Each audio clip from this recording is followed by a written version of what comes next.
Prince Institute. Exercise 141. Sir Happy Singh. Ready? Start. Honorable Chairperson, Sir, I thank you for giving me permission to speak on this compulsory voting bill 2014. The contention of the honorable member who has brought this bill is that a voter who is eligible to vote in the election should exercise his right when called by the Election Commission. He wants all the people to vote in the elections. The reason as to why he has brought this bill is that in the elections there is lower turnout. The other reason is that it encourages the citizen to exercise his right in order to elect their representative.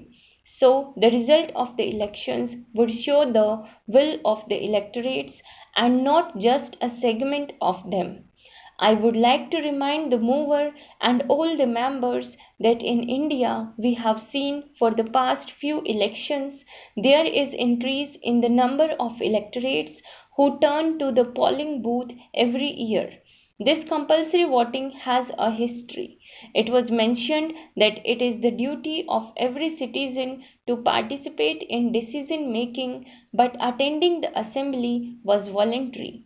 They made every people to come and participate in the decision making process. That was the main reason in the olden days. This compulsory voting method has been in place in about 22 countries all over the world.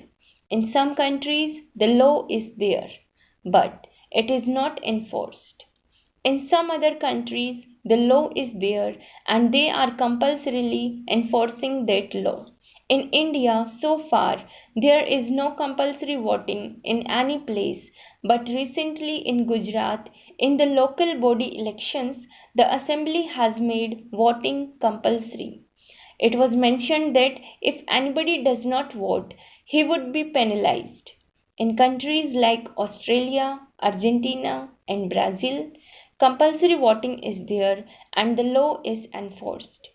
If an electorate does not turn to the polling booth, he is punished.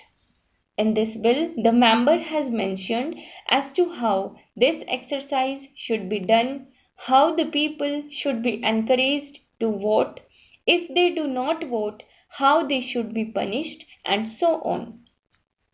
All these things are mentioned in this bill. All over the world, the reason for compulsory voting is that it looks upon the voters' participation as a civic duty similar to taxation or compulsory education or military service and so on. In some countries, military service is compulsory. In some countries, universal participation of electorates will help in electing a government which is more stable, legitimate, genuine in nature, and reflects the will of the people. This prevents disenchantment of socially disadvantaged groups. But the problem, if you follow this method, is that you have to conduct elections on holidays. In countries where this method is followed, election is conducted only on Saturdays and Sundays.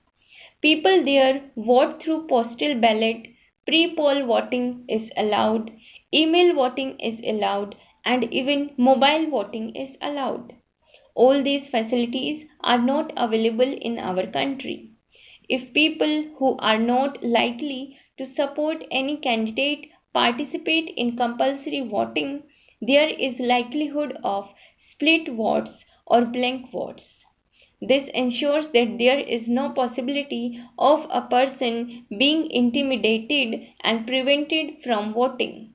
In India, we have the nota option, which can be exercised if an elector is not willing to vote in favor of any candidate. If you introduce compulsory voting, it will prevent extremist or special interest groups to influence the voters to compulsorily vote for a specific candidate. But in non-compulsory voting method, it is the motivation by the politicians that encourages voters to go to polling booths. The outcome of election where voting is compulsory reflects more the will of the people rather than who is more able to convince the people to take time out of their day to cast vote.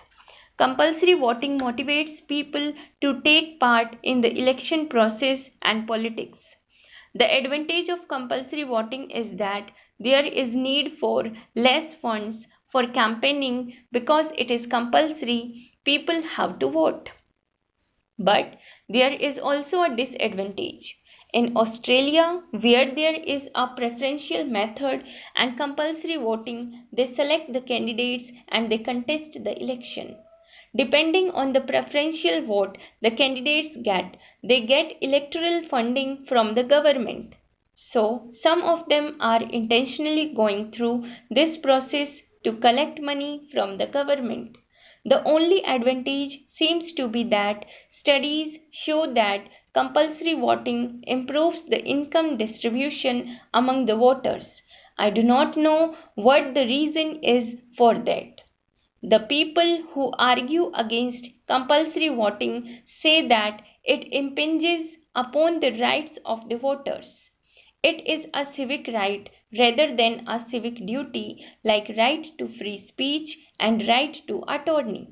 Other reason is that it impinges on Article 2 of the Universal Declaration of Human Rights, which talks about freedom of political opinion and thus right of the citizen to believe in a political system other than the democratic one, such as an absolute monarchy.